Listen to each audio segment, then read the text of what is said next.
Cinema എന്ന മായിക ലോകത്ത് എത്തിപ്പെടാൻ കൊതിക്കുന്ന ഒരുപാട് ചെറുപ്പക്കാരുണ്ട് നമ്മുടെ നാട്ടിൽ. അതിൽ നിന്നൊക്കെ വ്യത്യസ്തനായിട്ടുള്ളൊരു ചെറുപ്പക്കാരനെ ഞാൻ നിങ്ങൾക്ക് പരിചയപ്പെടുത്താം.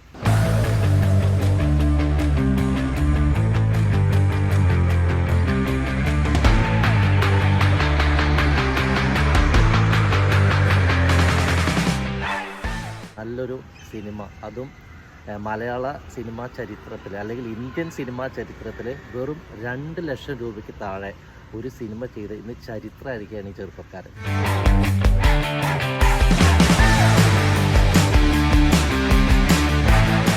എൻ്റെ പേര് ജെറിൻ എന്നാണ്. കണ്ണൂരാണ് വീട്, കേളകം. അപ്പോൾ ഒരു ലാസ്റ്റ് 12 ഇയേഴ്സ് ഈ മൂവിയുടെ പേര് പറഞ്ഞില്ലല്ലോ, എൻ വഴി തനി വഴി. ഇപ്പോൾ എല്ലാ പോസ്റ്റ് പ്രൊഡക്ഷനും എല്ലാ പ്രോസസ്സും കഴിഞ്ഞ് തിയേറ്ററിലേക്ക് ഫൈനൽ സ്റ്റേജ് അടക്കമുള്ള മൊത്തം എല്ലാം കഴിഞ്ഞിട്ട് 10th റിലീസാണ്.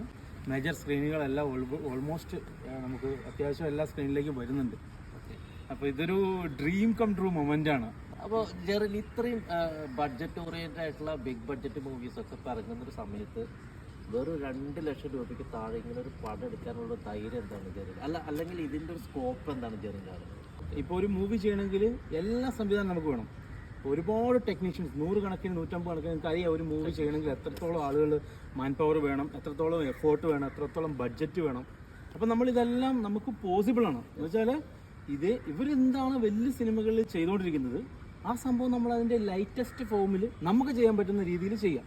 എന്നാൽ ഒരിക്കലും ക്വാളിറ്റിയിൽ ഈ സിനിമ കാണുമ്പം ഒരു ലോ ബഡ്ജറ്റ് സെഗ്മെൻറ്റിൽ മൊബൈലിലെടുത്ത അല്ലെങ്കിൽ അങ്ങനത്തെ ഒരു മൂവി ആയിരിക്കില്ല ഒരിക്കലും. എക്സാക്ട്ലി എന്താണ് ബിഗ് ബഡ്ജറ്റിൽ വരുന്നത്, വലിയ സിനിമകൾ എന്താണ് ചെയ്തുകൊണ്ടിരിക്കുന്നത്, എക്സാക്ട്ലി അതുകൊണ്ടാണ് ലൈറ്റിംഗ് അടക്കമുള്ള കാര്യങ്ങൾ അതൊക്കെ വലിയ പൈസ വരുന്നതാണ്. അതുവരെ നമ്മൾ തന്നെ ഇൻവെന്റ് ചെയ്ത് അത് ചെയ്തിട്ടാണ് ഇതിനകത്ത് വർക്ക് ചെയ്തിരിക്കുന്നത്. ഒരു പക്ഷേ ചെറിയ ഒരു 2 ലക്ഷത്തിന് താഴെ ഒരു പടം ചെയ്തു എന്ന് പറഞ്ഞാൽ ചിലപ്പോൾ ഇന്നത്തെ കാലത്ത് ആർക്കും വിശ്വസിക്കാൻ പറ്റില്ല. ഒരു ചെറിയൊരു 30 കോടി 40 കോടി ആ റേഞ്ചിലേക്കൊക്കെ ബഡ്ജറ്റ് മാറിക്കഴിഞ്ഞു. അപ്പോൾ 2 ലക്ഷത്തിന് താഴെ ഒരു പടം ചെയ്തു, അത് അത്രയൊരു ബഡ്ജറ്റിലേക്ക് ചുരുക്കാൻ ജെറി കണ്ടുപിടിച്ച മാർഗങ്ങൾ എന്തൊക്കെ? അതാണ് ഇമ്പോർട്ടന്റ് പോയിന്റ് ആണ്. എന്തൊക്കെയാണ് അതിന്റെ മാർഗം? അതാണ് ഇന്നത്തെ കാലത്ത് അറിയാം. അതെ, ഫസ്റ്റ് ഓഫ് ഓൾ ഇതൊരു 1 day 2 day ഡ്രീം അല്ല. ഇതൊരു 12 വർഷമായിട്ട് എൻ്റെ ഒരു ഡ്രീമാണ്. ഒരു ചെറിയ സിസ്റ്റത്തിലാണ് ഈ ഫിലിമിന്റെ complete post production, dubbing, surround mix അടക്കമുള്ള കളർ ഗ്രേഡിങ് അടക്കമുള്ള എല്ലാ പോസ്റ്റ് പ്രൊഡക്ഷനും ചെയ്തിരിക്കുന്നത്. സ്റ്റുഡിയോ ഇല്ല ഈ വർക്കിന്, ഒരു സ്റ്റുഡിയോയുടെ പിൻബലമില്ല. ഡബിങ് ചെയ്തിരിക്കുന്നതെല്ലാം ഹോം സ്റ്റുഡിയോ സെറ്റപ്പിലാണ്. ഒന്നുമില്ല, ഒരു സംഭവം ഇല്ലാത്തടത്തുനിന്നാണ് ഒരു സിനിമ നമ്മൾ റൈസ് ചെയ്തുകൊണ്ടിരിക്കുന്നത്.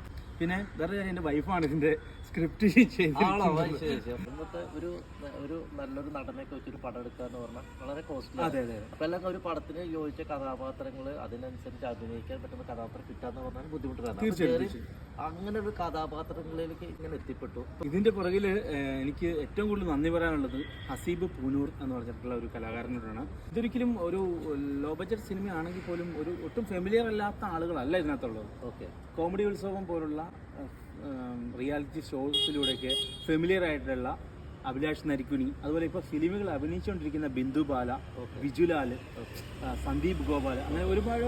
പിന്നെ ഇപ്പം പുതുമുഖമായിട്ട് നമ്മൾ കാസ്റ്റ് ചെയ്തിരിക്കുന്നത് ഫസൽ പൂക്കോടാണ്. അദ്ദേഹമാണ് ഇതിൻ്റെ മെയിൻ ഹീറോ ആയിട്ട് ചെയ്തിരിക്കുന്നത്.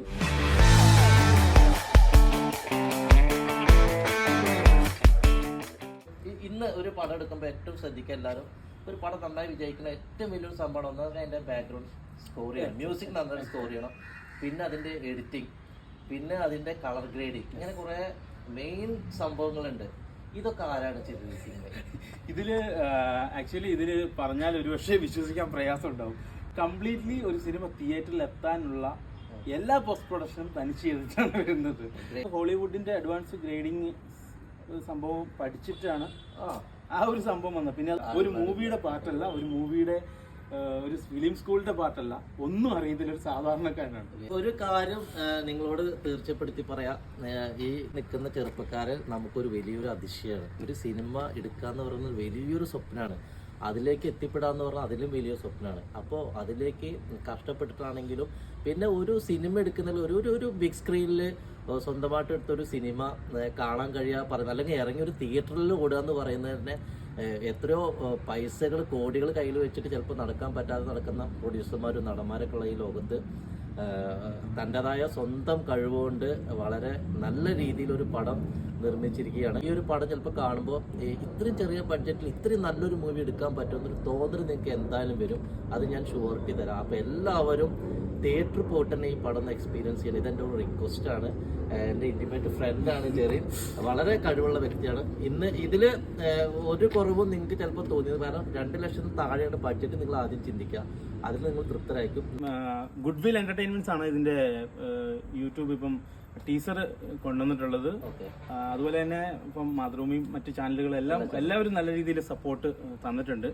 എല്ലാ വിധത്തിലും നമുക്ക് സപ്പോർട്ട് കിട്ടിയിട്ടുണ്ട്. എനിവേ എല്ലാം ഇനി വ്യൂവേഴ്സിന്റെ ഡിസിഷന് വിട്ടിരിക്കുന്നു. വിജയിക്ക് 100% താങ്ക് യു.